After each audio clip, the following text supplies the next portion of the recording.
好，立法院现在讨论这个汽车减征货物税优惠延长，不是说因为现在跟美国谈判要降货物税，不是，是它原来就有个优惠，哦，就鼓励大家不要老是开旧车，因为旧车那个容易故障，而且那个排放污染比较多嘛，哈，所以呢，就是说你汽车啊，而且限制排气量2000cc 以下的小客车，因为排气量大，污染严重嘛，就违反了你原来要减少这个污染的这种的原意嘛，哈，所以2000cc以下的小客车，如果你这个把旧的去换新的，就可以省掉10万块的货物税，啊，那也就是说呢，你如果太旧，就可以节省5万块，然后呢，再买新的又可以节省5万块，所以加起来是10万块，是这个意思。然后机车呢是这个6000啊，这个一个少4000，一个这个补2000，所以加起来是6000。事实上呢，这跟谈判是不一样的。现在海关啊，那个港口外面塞了起码3万辆以上的车子，为什么呢？大家都在等关税调降，特别从美国来的哦，因为我们的关税汽车是17.5%，是非常高的哦。然后我们的货物税2000cc以下的再加25%的货物税，然后2000cc以上的加30%的货物税。所以呢，万税哈，我们那个汽车的税大概为什么在国外买这我们国内的，我们国内要便宜1倍，就这个道理，多1倍，大概乘2，再加他们的利润啊、运费啊、保险费乱七八糟一大堆哈。所以呢，现在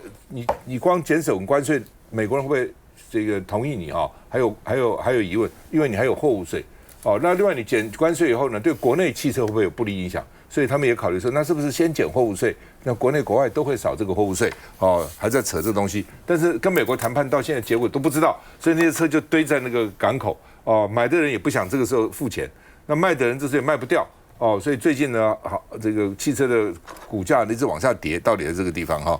那另外呢，经济部要怎么办哦？说呢，请外企在台湾生产。因为他如果关税降低以后，那台湾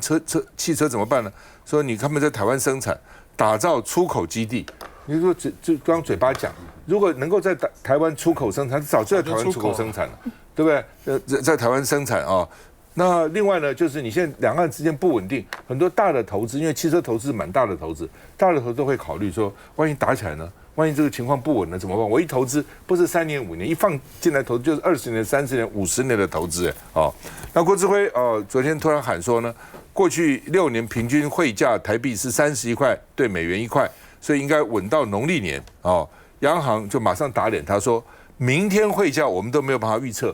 你到农历年啊，你经济部是管外汇的吗？说我央行管外汇，你经济部讲些什么哦？所以呢，媒体说他叫做废话部长。对，你救不了市，而且呢，市场还是继续恐慌，甚至更恐慌。我们看一下，那新购的部分还要不要限？现在新购不限啊，新购没有太旧的问题了。民众党立委黄珊珊对要修法内容再三确认，在财政委员会协商要做车市，新购减5万，太旧换新再减5万。所以说，你如果本来有一辆旧车，那你现在换购一辆新车是减10万，那就是减税的期限到今年就到了嘛，114年到了哈，那改成119年12月31日。半个小时内，朝野获得共识，货税条例第12条之5，针对汽车太旧换新期限延长5年到119年。另外加码，对于购买2000cc 以下小客车，再补助你5万元。有预估大概要花多少的经费吗？这个税损大概有多少？恐怕呢，财库的减少可能会高达200亿。财政部长庄翠云一个不小心差点踉跄，不过希望用税制引导增加买气。还传出经济部长郭志辉脱口指出，希望新台币汇价维持31元，但经济部严正澄清。一般来讲呢，就过去6年的平均值是31了。所以应该，如果回到过去6年平均的这个水平，那就太棒了。我们不能操纵汇率。经济部还原对话，强调部长只是反映部分业者对汇价的期待，并非喊目标价。但到底有没有可能再现31字头？专家则说，目前台币偏弱，贬压暂时还没解除。赵总，其实大家可以看台湾的汽车适不适合让外企来发展，不要讲外企。台湾这60年来最厉害的人。经营最厉害的人叫王永庆啊，王永庆也做过台塑汽车，现在街头上有没有看过？已经看不到了，总会失败的啦。那我讲其实大家都知道台湾其实不适合过去可能是因为工业希望能够工业立国嘛，那很多人也有那个雄心那政府也在推动，但是我们就是一个小市场，那很多地方我们走不出去。后来我们跟大陆合作，有些做得还不错，但是我们现在讲整个汽车工业对台湾来讲，它的不利就是刚刚赵大哥所讲，你汽车税、货物税这些太重，你对别人来讲，其实对国家来讲赚不了多少钱，也保护不了多少行业，但是你让那些国家就觉得很痛恨你，怎么这么高的关税？那我们知道现在跟川普谈判大家知道我们的关税是20+N， 对不对？其实232还没有谈嘛，232就是未来的半导体，这个才是台湾真正的产业。所以现在的整个国家的政策应该把一些我们比较专长而且有领先的这些东西再去发扬光大是比较好。那你要是从一个自己本来就没有很有利的汽车行业再去加注很多的投资，其实是不划算的。就目前的情况，所以当川普对全世界施以这样的一个动作以后，台湾刚好就要来显示我们现在国家未来的产业政策要怎么走，要放在哪些地方。那哪一些传统产业必须要放弃，你已经不得不放弃了。日本都开放它稻米了，你还能够压得住它吗？川普他就是蛮横的来嘛。那这个你不要讲说，反正川普3年后要卸任，我告诉你，新的总统上任，他也会延续这个走。川普第一次败选的时候，拜登走的路线比川普还激烈大家都在比这个民粹，所以你要看被一个人当错了总统以后下来就是这个下场，就一直延续。那我觉得说最主要就是我们的232这个关税，你有多少空白的价单都没有用，因为你没有把自己这个定位定好。那今天我们已经设定了说，我们就是去跟他谈，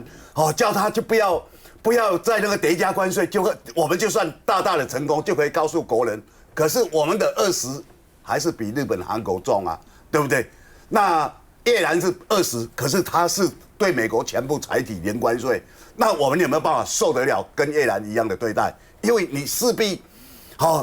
后面的这些东西都会谈到里面了。所以我觉得我们今天因为政府都在搞大罢免、搞政治，他其实没有心在这里。那郭志辉，我觉得他也没有心在这里但是他知道说我要怎么样去保自己的官位，这个是很厉害的。现在整个政府大家都在想官位保了以后，那继续干下去。可是我们国家还有人民还有这些产业其实是越来越没有保障。所以你不要觉得说川普3年以后会下台，川普也不会上天堂上帝不让他上去因为他到了天堂以后，他会想当上帝，上帝会害怕。有道理。那个我认识很多在这个车子行业的朋友，在他这半年呢，简直是他们就说凌迟致死，就说宁可要不然你就一刀，一刀就引一刀成块，然后呢该怎么做就怎么做。那大家都在等，不但是国产车产，就进口车也很惨因为大家等这个关税调降，就期待说我从美国进口来的这些 BMW。也许一台呢少了50万、70万，也许120、30万就能买到。但是，所以大家都在看，所以我觉得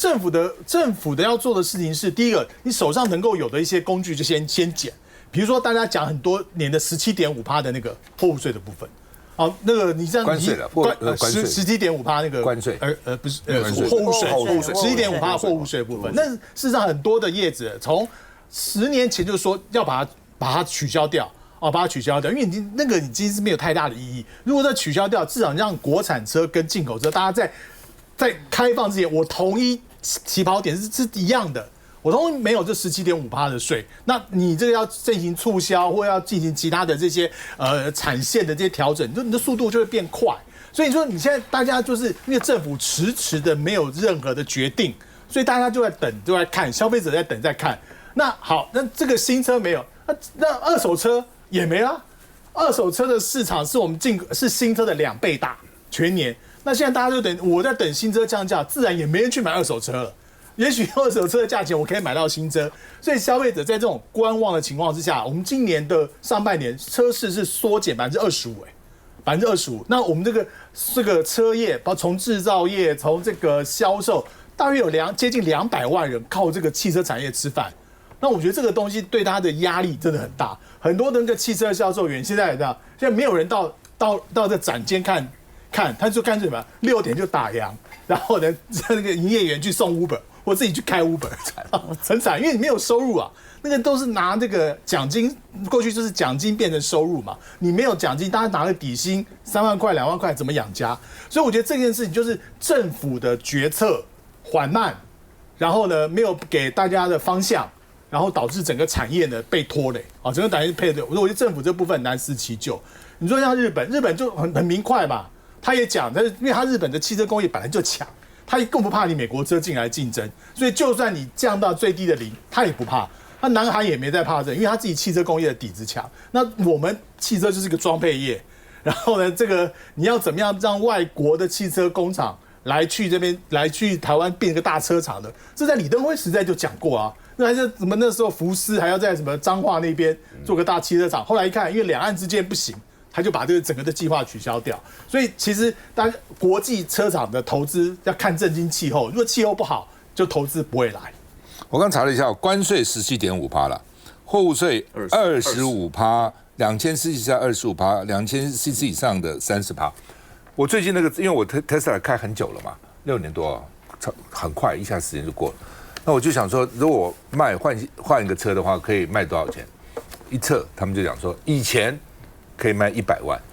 现在70万，因为关税还没有决定哦。就连旧车、二手车市场价钱都，他就预期，他预期的就是这样，以为是差30万呢，30%差的非常多。休息一下再回来。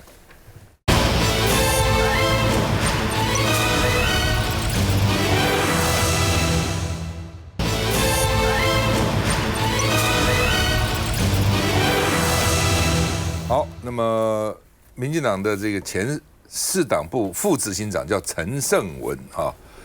他昨天提了一些水到国民党中央党部要踢馆啦，哦，那他说这些水呢，他是放在那个兰屿的那个就是兰屿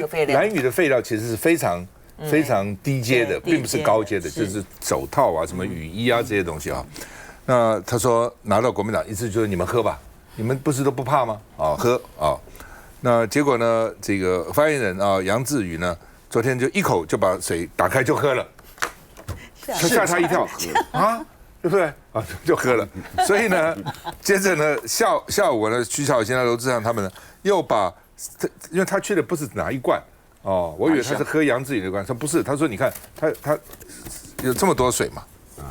带去很多水，他们都喝了哦，然后呢，这个，所以国民党就问说，那你这个陈胜文你是反核还是反制啊？你到底是反什么东西搞些什么哈？那所以呢，说感谢这些反核人帮忙证明合法储存的核废料是很安全的，所以110有什么了不起呢？哦，那另外呢，这个杨志宇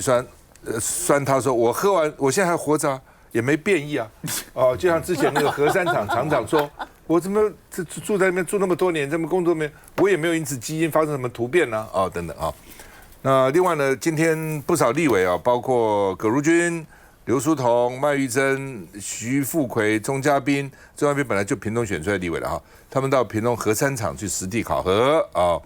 然后呢也感谢这个核安会啊，然后经济部促进这次的考核。就原来我一直想到核市场去看，他们都不给我去，本来说愿意的哦，我觉得赖世宝曾经申请愿意的，然后一看名单有赵少康就不给他们去了啊，好不好？不错，他们这次去了啊，到核三厂区呢也在喝水。说呢，希望呢这样能够破除谣言了哈，因为核三又不一样，核三呢基本上它那个下面那个湿式储存槽都还没用完，哦，它不用说它干式储存槽，哦，所以它本来就可以甚至可以继续 run 的、继续营运的，现在都把它停了哈，而且核三它那个基础就可以产生的电大概占台湾的6%，6%比整个台湾的现在的光电板的产生电都多，我们全部光的你看什么以核。不是以核养力，以那个什么余电共生啊，还有我这小美丽多山的国家上面呢，山都是核电这个光电板了，整个加起来5.2%的产生的电，还抵不上核三厂啊！你把土地全部费。我那时候到屏东，他们讲说，从屏东到高雄，甚至到台南，整个铺满光电板，产的电都还没有核三厂的电多，那就一个厂。你现在搞得整个天下大乱哦。然后呢，黄国昌说，民进党还不检讨错误的能源政策，主要因为川普了。川普昨天说光电都是世纪骗局了哈。川普讲话也很，因为他是支持核电，而且川普是支持这个火力发电，油啦天然气，他支持这个，所以呢，他一直认为说这个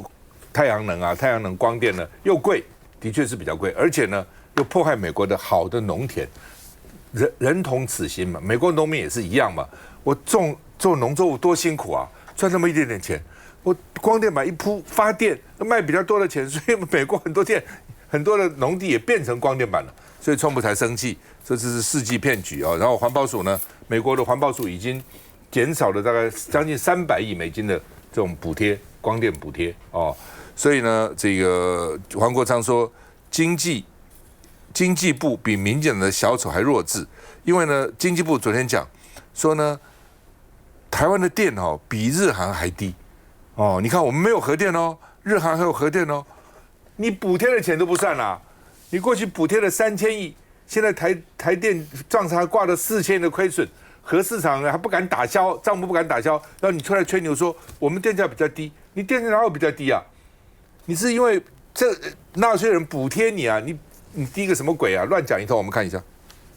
这不是要给你喝的，是给徐小新喝的。或者，你不要来闹，不要来拿我们的东西，这是要给徐小新的。对啊，不要给他镜头。怎么又在吵了？矿泉水装满整车，准备推进国民党大门，穿着黑色衣服的是曾代表民党参选市议员的陈胜文。徐小新就是来装党购买，你们是来忘词的吗？你要出来就喝给大家看。不留情面，当场开喝，为宣传反对核三演绎，公投前夕拎着水来回蓝屿，就看谁敢喝下去。万没想到蓝营反而杨志宇1秒开瓶，重视核废料储存上，无聊至极。你以为喝水会有什么荣誉勋章吗？你是谁啊？叫徐小新统一发放啊！你这样子喝，赞，1年4季都在喝。你以为这会有什么荣誉勋章吗？超级无敌幼稚。在未来好，我们离开。一个小丑又一个小丑推出来，跟台湾社会显示啊，什么叫做，我也不晓得用什么形容词会比较好。我想网友可以自己填空，让人看了觉得是不胜唏嘘啊。想借机操作一波，却意外变成举球手。为实际了解核三厂运作，20号立院教文委员会安排现地考察。目前国际上面日新月异的科技，对于核废料的处置，早就有了妥适的方法。但民主进步党令人困惑的事情是，手上握有权力，法律上面也有责任，该作为不作为，然后一天到晚用核废料来恐吓台湾人民。来，洪委员，你怎么看这个喝水啊？这个昨天呢，就觉得很疗愈啊，大家看他都很欢乐，在网络上啊，各式各样的影片啊，还有梗图啊，一堆啊，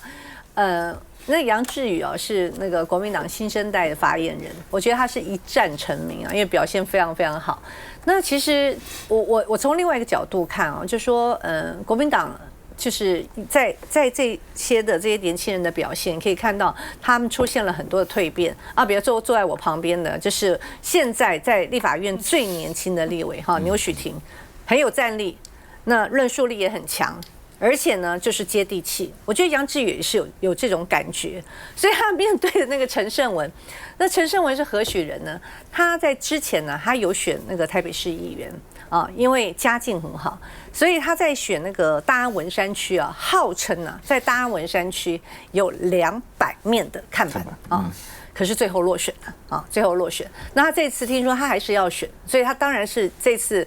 那个什么所谓的送水啊，送水就是想要在这个党内初选之前呢，开始要造势一下。可是很多人想说，你哪是送水，你不就送头去了吗？就送头去给人家砍嘛啊！那因为杨志宇当现场就直接把那个水抢过来，咕噜咕噜把它喝掉啊，还说这很赞，对不对？结果那陈胜文完全没有办法招架啊！而且他很好笑的是，那有一个那个媒体呢，就是配合拍摄嘛哈，然后他也想说不要给他镜头，不要给他镜头，后来就成为笑柄，人家在那边喝水，你说不要给人家镜头啊？那我要讲就是说，其实啊，因为823星期六就是投票日，除了这个7位立委的这个反罢免的投票之外，还有就是核三公投这个核三研议的公投投票。其实我们本身蛮担心的，因为这次的选情感觉上比那个726是比较冷的，冷很多。那但是这一场这个喝水大战呢，那某一个程度呢，再把这个核三研议的这个议题再把它炒起来，那我们还是最后的千言万语一句话啦。其实现在大部分的民众都知道，台湾不能够完全没有核电，所以那经济部在讲什么？就说哎呀，核电那个有核电的国家，电价也没有比较高，这不是基本的数学吗？核电电价成本1.5块，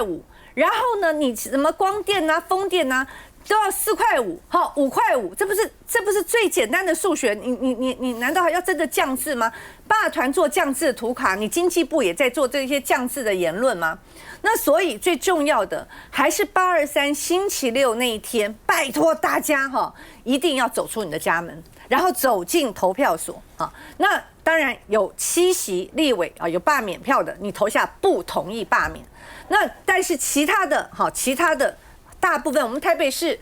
新北市除了罗明才委员之外，还有你们桃园市大家都要去投票哦，不要说哎呀726我投完票我就没事，还是要去投票，然后在核三研议公投上投下同意票。真的，我们民众的心声，我们的民意必须要有所展现，绝对不像这个赖清德说的，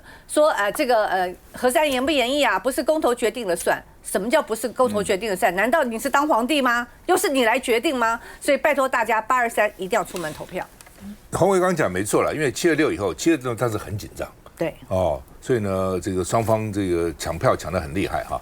那726过了以后，好像大家觉得松一口气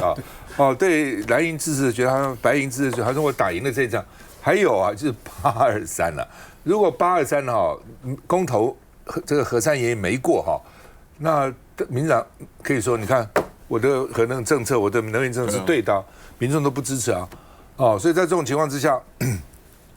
，823也不能掉以轻心了。那当然，7个有被罢免立委的地方，那他们会有一点混淆，但是也很简单，对人就是不同意罢免嘛，那对这个事。对核电就是同意研议，其实就这么简单了来，王慧，这是你们提出来的，来。对啊，我想我们这个剩下2天了谢谢。刚刚洪威特别提到，真的8月23号，真的大家不要大意就是一定要记得出来投票那我自己这段时间，其实我自己在宜兰，不管是早上去菜市啊，晚上去夜市其实我确实有感受到一种氛围，就是大家觉得这个公投到底是要投什么所以我们还是要不断的去宣传这个是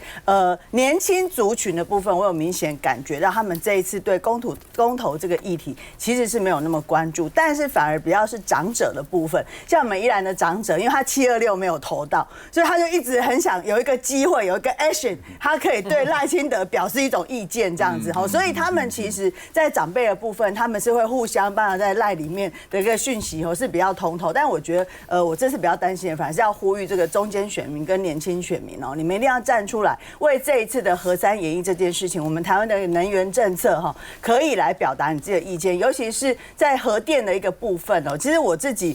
从事这个政治虽然没有很久，但我选举选了2次。老实说，我第一次在宜兰，因为宜兰是一个就淳朴的所在，其实人都很友善这是我第一次在相关的宣传跟拜票当中，第一遇到拉扯的状况。就是直接过来踹我的衣服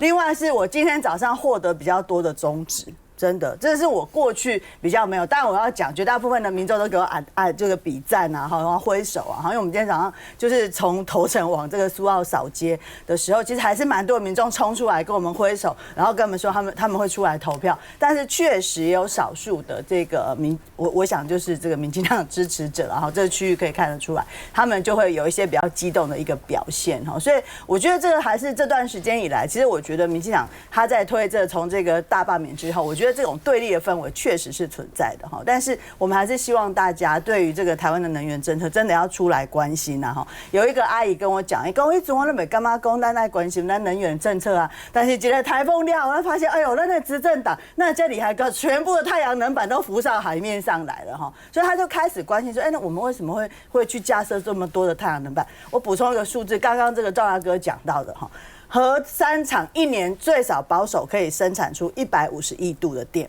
好，这个是太阳能板整个把台湾铺满都生产不出来的电力，好，可能要铺到1.5才有办法有这样的一个电力。所以我觉得大家要关心，要便宜，好，要稳定，要安全，要干净。所以还是要呼吁大家8月23号一定要出来投核3研议同意票。好，那么因为刚刚讲啊，我们两个数字，我讲是一部机组了，因为后来停，就是核三本来有2部机组嘛，那是只能台湾大概都铺光电板都产生不了那么多电哈。那另外呢，因为国民党有时候，你看川普哈，在这个时候刚好说光电是错的哈，然后那民进党就说，那川普也说要注意燃煤啊，那国民党要注意燃煤吗？他不是这样的，就是能源其实是一个多元化的，哦，国民党也没有说不要光电，哦，只是说你要多元化嘛，就是你不能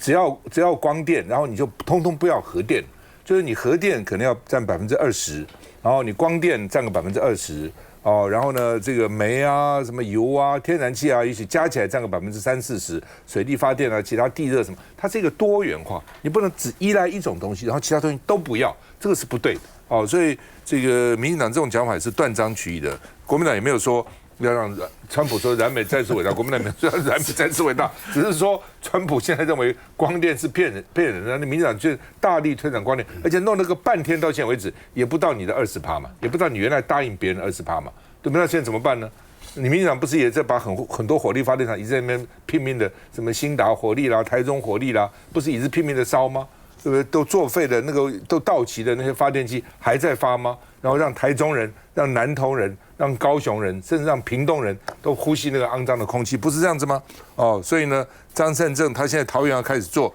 就是山坡地、敏感地区、环境敏感地区、陈抗地区不可以设光电板，而且每2年要健检。安全健检一次，地方政府也有权利啊，我核给你知道，我不给你知道，本来就该这样做啊。休息一下再回来。